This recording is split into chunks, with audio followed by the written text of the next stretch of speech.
RTC JAC సమ్మెతో బస్టాండ్లకే బస్సులు పరిమితమయ్యాయి. దీంతో ప్రయాణికులు తీవ్ర ఇబ్బందులు పడుతున్నారు. నల్గొండలో బస్టాండ్లో ప్రయాణికులు పడిగాపులు కాస్తున్నారు. హాస్పిటల్స్ ఇతర పనులకు వెళ్లేందుకు బస్సులు లేకపోవడంతో తీవ్ర అవస్థలే పడుతున్నారు. వెంటనే ఆర్టీసీ యాజమాన్యం ప్రత్యామ్నాయ ఏర్పాట్లు చేయాలని ప్రయాణికులు కోరుతున్నారు. దీనిపై మరింత సమాచారం మా ప్రతినిధి అశోక్ అందిస్తారు. అశోక్,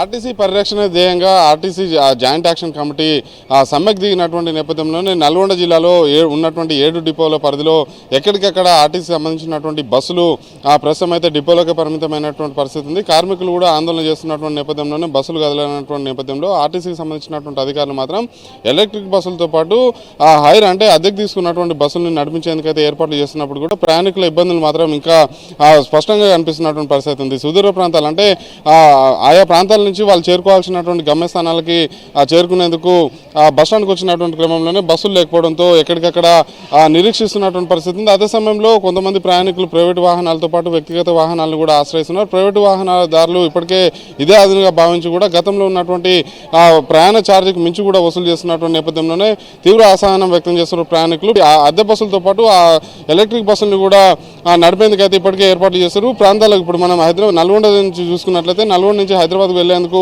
ఎలక్ట్రిక్ బస్సు సిద్ధం చేసినటువంటి పరిస్థితి ఉంది. సమ్మె ప్రభావం ఏమాత్రం లేదని చెప్పేందుకు ప్రభుత్వం ప్రయత్నిస్తుంటే ఇటు కార్మిక సంఘాలు మాత్రం తీవ్ర స్థాయిలో ఆగ్రహం వ్యక్తం చేస్తున్నారు. ఆర్టీసీని పరిరక్షించేందుకు తమ సమస్యలు గతంలో ఉన్నటువంటి డిమాండ్లనే మేము తెర మీదకి తీసుకొచ్చాం. డిమాండ్ల పరిష్కారం కోసం ఖచ్చితంగా సమ్మె చేస్తాం. 2019లో 54 రోజుల పాటు సమ్మె చేసినటువంటి నేపథ్యం ఉన్నది. ఆ 54 రోజుల పాటు తమ డిమాండ్లు పరిష్కారం అయ్యే వరకు కూడా 54 రోజులు కాకపోతే 100 రోజులైనా సమ్మె చేస్తామని చెప్పేసి కూడా కార్మికులు అయితే హెచ్చరిస్తున్నటువంటి పరిస్థితి కనిపిస్తుంది. అయితే మొత్తం ఉమ్మడి జిల్లాకు సంబంధించి చూసుకున్నట్లయితే నల్గొండ జిల్లాలో ఎలక్ట్రిక్ బస్సుల సంఖ్య ఎక్కువగా ఉన్నటువంటి పరిస్థితి ఉంది.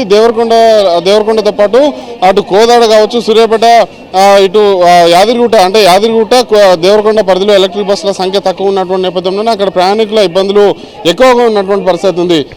ఎంతసేపు అయింది మీరు? ఉదయం 3 గంటలకు వచ్చాం సార్. తెల్లవారుజాము ట్రైన్. అప్పటి నుంచి ఒక్క బస్సు లేదు. చెండూరు మాల్ బస్సు ఒకటి కూడా రాలే. ఎక్కడికి వెళ్ళాలమ్మా? గుంటూరు వెళ్ళాలి. ఎంతసేపు అయింది? గంట.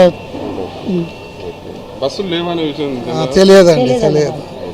తెలుస్తుంది అంటే సమ్మె ఉంది కదా, మరి ఎట్లా వెళ్తారు? లేదండి, ఉంటే వెళ్తాం, లేకుండా లేదు. ప్యాసింజర్ ఉండే ఇట్లా సమ్మె చేస్తే మేము ఏం చేయాలి సార్? ఇప్పుడు మేము ఎక్కడి నుంచి వస్తున్నాం, నాకు పేషెంట్, హార్ట్ పేషెంట్, నాకు ఖమ్మం పోవాలి, మీరు ఇంటికి పోయి ఖమ్మం పోవాలి.